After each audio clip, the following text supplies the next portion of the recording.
Mitch Hauschildt, rehab expert, Division I strength coach. I want to take a minute today and talk about how we utilize the Ultimate Sandbag and the DVRT system for working with some athletes and clients that may have some low back, some hip issues. We utilize it a lot in our rehab setting, but also with our healthy athletes and our injury prevention workouts. So one of the things that we see a lot with our low back and some of this hip and lower extremity issues, we see a lot of hip mobility issues and also a lot of neurological tightness in the lower extremity. So one of the ways we can attack that is with the hip opener.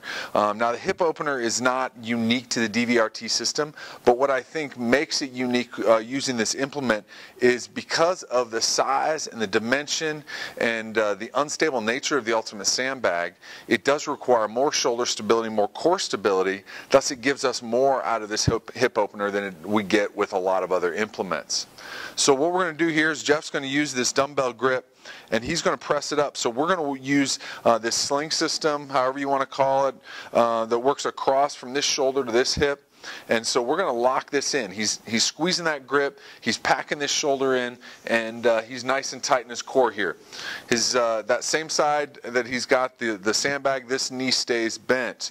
So now from here we're going to go into this hip opener. His job is to keep that leg straight and push into this restriction at all times. And so what he's going to do is he's going to start off and give me 5 leg lifts. Okay, so he's coming up against that restriction. That restriction may be true mobility or flexibility. It may also be a neurotension, which we see a lot of, and I mentioned that. But that's kind of that zing that people get down the back of their leg, especially in their calf, maybe even up into their foot.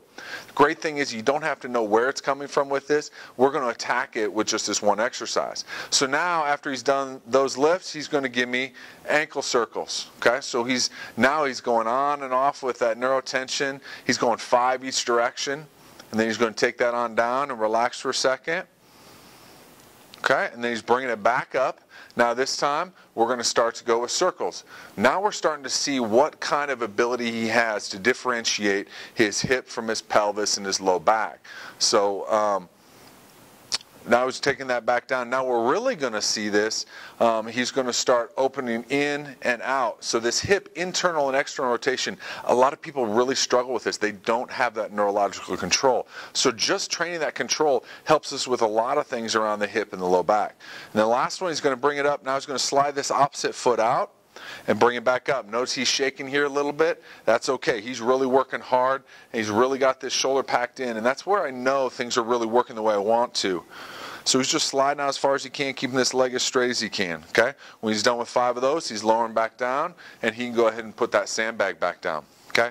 So these hip openers are a great way that we can increase a lot of this mobility around the hip, especially in that posterior chain, but also really start to train a lot of the neurological control around the hip and give us some of that femoral acetabular dissociation that we're missing so many times with these patients. That's, like I said, that ability to dissociate the hip from the pelvis and the low back and be able to control all those independently when we need to. So if you're interested in learning more about some of these corrective strategies, recently Josh Hankin and I launched the DVRT Corrective course, so take a look at that, ultimatesandbagtraining.com.